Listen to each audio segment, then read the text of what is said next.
как раз мы сегодня разговаривали тоже с специалистами, очень интересная находка. Он нашел и оцифровал аудиозапись песен, которые пели соратники Джалиля, сидя в Моабите в 43-44 годах. Представляете?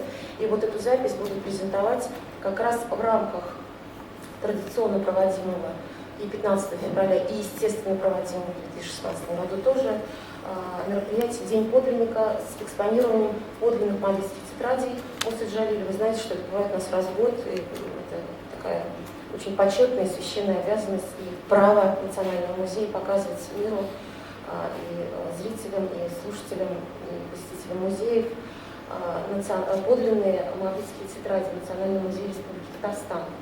В час дня, 15 февраля, мы приглашаем также всех на торжественный митинг на площади 1 мая. Мы знаем, что там находится один из лучших памятников музея Джалиля, архитектора Цыгаля. Это такое знаковое памятное место Казани, в принципе, и место, связанное с памятью Джалиля. С участием деятелей культуры, искусства, представителей науки, образования, органов исполнительной власти, гостей города. Поэтому рахметовец, безгекилевец, площадь Фаида на это мероприятие.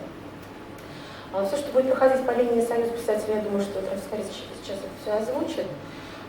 Итак, также мы приглашаем,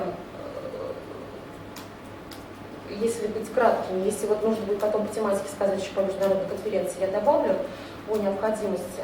Я хочу сказать, что у нас в Национальной художественной галерее Хазине 16 февраля будет открыта ретроспективная выставка татарстанских художников. Кстати, столетию Мусы Джалиля, вы знаете, что сейчас уже есть очень большой спектр художественного взгляда на тему Джалиля, его портретная галерея, сцены из его жизни, из его творчества, его посвящения его произведениям и так далее, так далее. Поэтому тоже приглашаю всех на открытие этой выставки.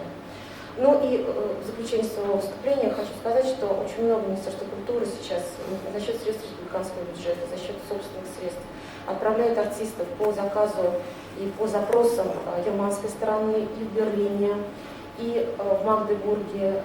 Если говорить о России, то это Челябинск, это Оренбург традиционно, естественно, это Москва, это Санкт-Петербург. Будут проходить мероприятия, посвященные этой памятной дате. И мы, конечно, по мере сил оказываем содействие. В частности, 25 февраля 2016 года в Берлине состоится мероприятие, инициированное немецкой стороной и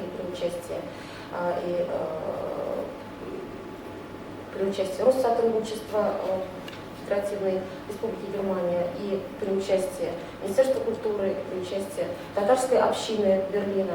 Мы направляем большую команду артистов из Казанской государственной консерватории, и вот в этом мероприятии примет участие и дочь Мусы Джалиля, Чулпан